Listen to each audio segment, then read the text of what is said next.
बतख की तौबा। किसी झील के किनारे एक मुर्गाबी रहती थी।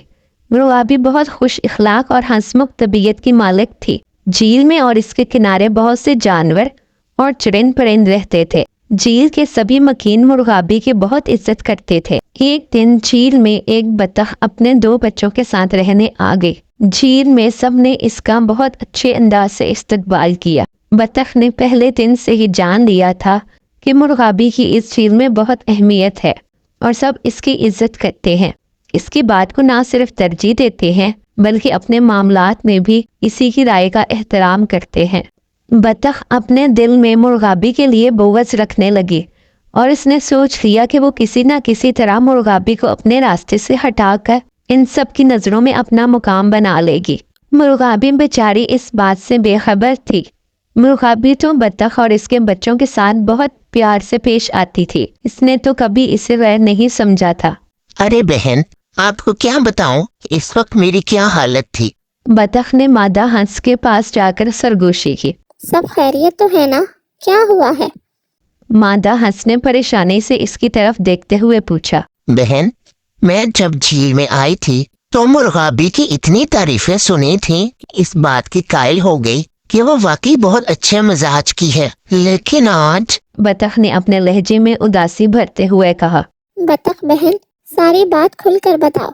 कुछ देर पहले मैं अपने बच्चों के साथ झील के किनारे घूम रही थी।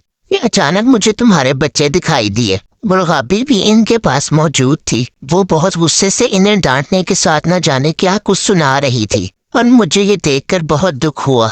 बतख ने बहुत चालाकी से जाल फेंका। क्या वाकई मुर्गाबी ने मेरे बच्चों के साथ गुस्सीले लहजे में बात की? हाँ बिल्कुल, ऐसा ही है, चाहे अपने बच्चों से पूछ लेना। बतख ये कहकर अपने घर की तरफ चल दी। मादा हंस गुस्से से टहलने लगी। इतने में इसके दोनों बच्चे भी घर आ गए। वो इन्हें देखते ही बोली, इधर आओ तुम दोनों। क्या आज मुर्गाबी तुम्हारे साथ बदसलूकी से पेश आई थी? जी अम्मी जान, उन्होंने हमें बहुत ही ज्यादा डांटा और सख्ती से कहा कि हम अब उनके घर के सामने से ना गुजरें। बच्चों ने यकज़बान होकर कहा। अपने बच्चों की बात सुनकर मादा हंस ने अपने पर फैलाए। ऐसा वो उसी सूरत में करती थी जब उसे किसी पर गुस्सा आता था। अब बतख का इरादा था कि झील में रहने वाले सब दोस्तों के कान मुर्गाबी के खिलाफ भर दे ताकि वो अपना वकार खो बैठे। इधर मुर्गाबी ने मादा हंस और इसके बच्चों का रूखा फीका रवैया देखा तो परेशान होकर सोचने लगी कि कोई बात तो है जिसकी वजह से वो मुझसे बदगुमान है। बतख तो ये सब देखकर खुश हो रही थी और उसे अपना मंसूबा कामयाब होता दिखाई दे रहा था। इससे पहले कि आंटी मुर्गाबी से झगड़ा तवील हो जाए, हमें अम्मी जान को सब कुछ सच सच बता देना चाहिए। यही कि आंटी बतख ने ही हमें झूठ बोलने पर मजबूर किया था।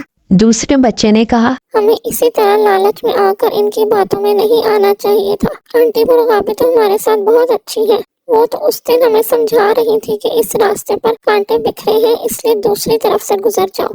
हंस के दोनों बच्चे आपस में बातें कर रहे थे, लेकिन वो ये नहीं जानते थे कि कोई छुप कर इनकी बातें सुन रहा है। तुम दोनों को शर्म आनी चाहिए। सिर्फ चंद खाने की चीजों की खातिर आंटी मुर्गाबी पर इल्जाम लगा दिया। मादा हंस अचानक इनके पीछे से निकल आई। अपनी अम्मी को सामने देखकर दोनों डर के मारे एक दूसरे की तरफ शर्मिंदगी से देखने लगे। अम्मी जान, हमें माफ कर दें, हम आंटी मुर्गाबी से भी माफी मांग लेंगे। वो रोते हुए बोले, मुझे तो अपने रवैये पर शर्मिंदगी हो रही है। किस तरह बगैर सोचे समझे इस चालाक बतख की बातों में आ गई। मादा हंस ने दूसरी तरफ मुंह फेरते हुए कहा, अब हम आंटी मुर्गाबी के हक में बोलेंगे। आइए अम्मी जान। दोनों बच्चे और मादा हंस एक तरफ को चल दिए। कुछ देर में वो झील के मकीनों को एक जगह पर इकट्ठा कर चुके थे। दोस्तों, आप सबको यहाँ बुलाने का एक खास मकसद है। उम्मीद है कि आप सब तहम्मुल से हमारी बात सुनेंगे। मादा हंस ने ये कहते हुए सारा माजरा बयान किया। बतख एकदम से अपना झूठ खोलने पर आंखें चुराने लगे। इसकी पहले ही चाल नाकाम हो चुकी थी। बतख भी एक बात याद रखना, जिसे खुदा इज्जत देता है उससे इज्जत कोई छीन नहीं सकता, चाहे वो अपने मकसद के लिए कितने ही मंसूबे क्यों ना बना ले। बूढ़े मगरमच्छ की बात सुनकर बतख को अपनी गलतियों का शिद्दत से एहसास हुआ। इसने तौबा करते हुए सबसे माफी मांग ली। उन्होंने भी खुश दिली से इसे माफ कर दिया। हम बतख बहुत सुकून से झील में रहती है। کیونکہ وہ جان گئی ہے کہ کسی کے لیے بغض پالنے والے کبھی کامیاب نہیں ہوتے اور ان کی زندگی بھی سکون سے محروم ہی رہتی ہے۔ تو بچوں، کیسی لگی آپ کو آج کی کہانی؟ کہانی پسند آئی ہے تو سبسکرائب کر دیں۔